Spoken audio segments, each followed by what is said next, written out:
नमस्कार प्रिय दर्शकों। जैसा कि आपने थंबनेल में देखा, जहां मैंने लिखा है कि अब से ठीक 9 दिन पश्चात वृषभ राशि वाले जातकों के जीवन में कुछ बड़ा होने जा रहा है और इस बड़ी गतिविधि को अंजाम देंगे आपकी कुंडली के भाग्येश और कर्मेश शनि देव, जिसे वृषभ राशि वाले जातकों के लिए सर्वशक्तिशाली ग्रह का पद प्राप्त है। पिछले लंबे समय से ये वक्र गति में चल रहे थे और आपने इसकी अनुभूति भी करी कि आपको कर्म क्षेत्र में जो एक्सपेक्टेशन के अकॉर्डिंग रिजल्ट बनने चाहिए थे वो नहीं बनकर आ पाए। व्यापार करने वाले जातकों को व्यापार में जो उन्नति उनकी मेहनत के अनुसार बनकर आनी चाहिए थी वो नहीं आ पाई। भाग्य के साथ की स्थिति की अवस्थाओं को आपने अपने जीवन में कमजोर होते हुए देखा। चीजें बड़ी स्लो प्रोसेस के अंदर आ गई। आपको बार बार होप लगती रही कि अब ये कार्य हो जाएगा, अब ये कार्य हो जाएगा। आप इवन मेहनत कर कर 99 पर भी पहुंचे, किंतु फिर आकर शून्य पर खड़े हो गए।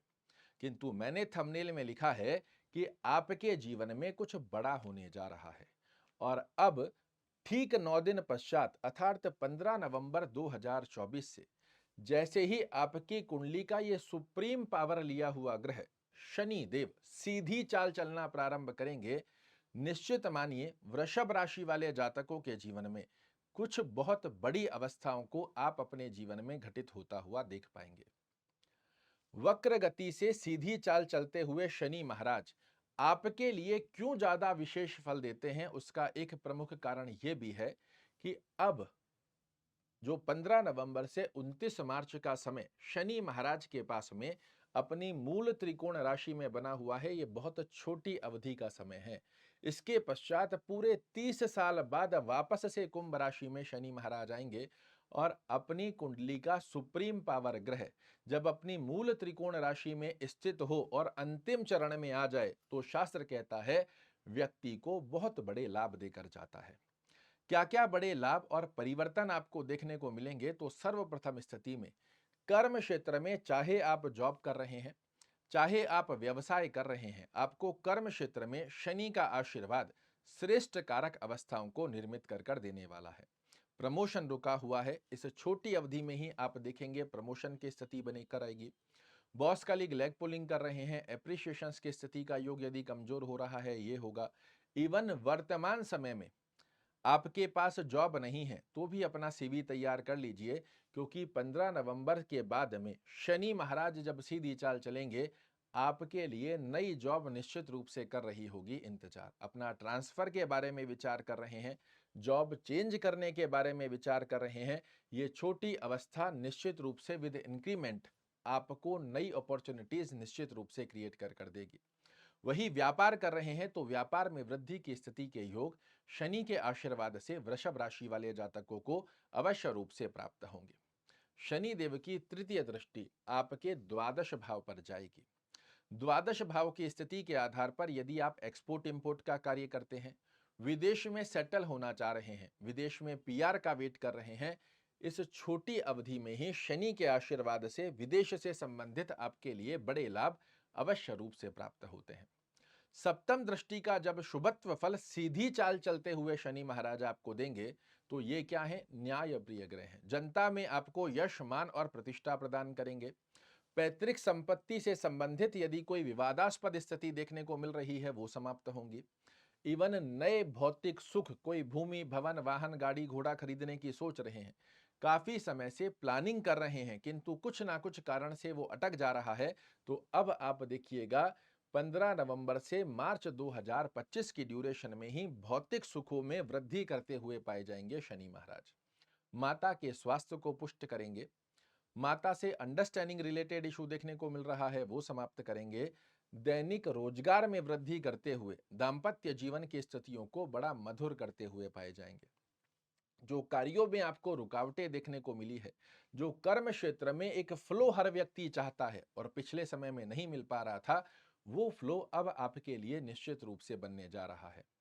साथ ही यदि पार्टनरशिप में आपको लॉस लगा है, पार्टनरशिप में अंडरस्टैंडिंग रिलेटेड इशू देखने को मिले हैं, ये भी समाप्त होते हुए किसी भी प्रकार से यदि आप अपने कर्म क्षेत्र में पार्टनरशिप में कार्य कर रहे हैं, इसमें भी आपको देखने को मिलेगी बड़ी अच्छी वृद्धि। और इन सब गतिविधियों में कौन आपका साथ देगा तो भाग्य आपका साथ देगा। मेहनत तो एक रिक्शा चलाने वाला भी कर रहा है, किंतु जब भाग्य आपका साथ देता है आपकी मेहनत में, तो व्यक्ति बन जाता है व्यक्ति विशेष। और कुछ इसी प्रकार की अनुभूति शनि महाराज आपके लिए निर्मित करने जा रहे हैं। अब आपके मन में प्रश्न आएगा कि क्या सभी वृषभ राशि वाले जातकों को शनि महाराज समान फल देंगे? तो शास्त्र कहता है नहीं। क्योंकि सबसे प्रमुख कारण क्या है कि जिस भी ग्रह का आप फलादेश सुन रहे हैं, उनका आपकी कुंडली में कैसा प्लेसमेंट बना हुआ है, उसी आधार पर निर्धारित होता है कि वो ग्रह आपको कैसा फल देगा। शांतिप्रद अवस्था में समझने का प्रयास कीजिएगा। मैं आपको साइड में कुंडली लगाकर भी बता रहा हूं। आप अपनी कुंडली खोल लीजिए और जिस अवस्था को मैं बता रहा हूं उसे एक बार चेक कर लीजिए। आपके लग्न स्थान से, लग्न आपका कोई भी हो सकता है, अपने लग्न स्थान से 6वें घर में, 8वें घर में और 12वें घर में शनि नहीं होने चाहिए। साथ ही आपकी कुंडली में जहां कहीं नंबर 1 लिखा हुआ है, उस स्थान पर शनि महाराज विराजित हैं, तो ये आपको कभी भी शुभत्व फल नहीं दे पाते, क्योंकि इन 4 स्थानों पर शनि देव बाध्य हो जाते हैं आपको अशुभ फल देने के लिए। किंतु इन 4 स्थानों को छोड़कर जहां कहीं शनि महाराज विराजित हों, डिग्री वाइज बलवान अवस्था में बने हुए हों, तो आप मेरी बात को लिख कर रख लीजिए। आपके जीवन में 15 नवंबर से 29 मार्च 2025 की ड्यूरेशन में जो जो शब्द मैंने कहे हैं, इसकी अनुभूति आप 100% करते हुए पाए जाएंगे। साथ ही कुछ 2-3 छोटे-छोटे उपाय पर भी हम चर्चा करते हैं कि यदि शनि महाराज आपकी कुंडली में 6-8-12 में नीचस्थ अवस्था में बने हुए हैं तो आपको क्या करना चाहिए, और एक अच्छे भाव में बने हुए हैं तो आपको क्या करना चाहिए कि शनि का श्रेष्ठ कारक लाभ आपके लिए निर्मित होकर आ पाए। यदि शनि महाराज एक अच्छे स्थान पर बने हुए हैं, निसंकोच आप नीलम पहन सकते हैं। शनिवार के दिन ब्लैक और ब्लू का यूज करना आपके लिए आवश्यक रहेगा। किंतु यहां मैं आपको याद दिला दूं, अपनी ही स्थिति के अंदर नीलम धारण मत कीजिएगा। किसी अच्छे विद्वान से अपनी कुंडली का कंसल्टेशन लेकर, अपने शनि का प्लेसमेंट चेक कर कर, उनकी गतिविधियों को चेक कर कर फिर ही धारण कीजिएगा। ब्लैक ब्लू को अगर अच्छे भाव में बने हुए हैं, ब्लैक ब्लू का यूज आप शनिवार के दिन अवश्य रूप से करो। वहीं दूसरी तरफ शनि महाराज 6-8-12 में या नीचस्थ अवस्था में बने हुए हैं, स्पेशली शनिवार के दिन आपको ब्लैक ब्लू का यूज नहीं करना है।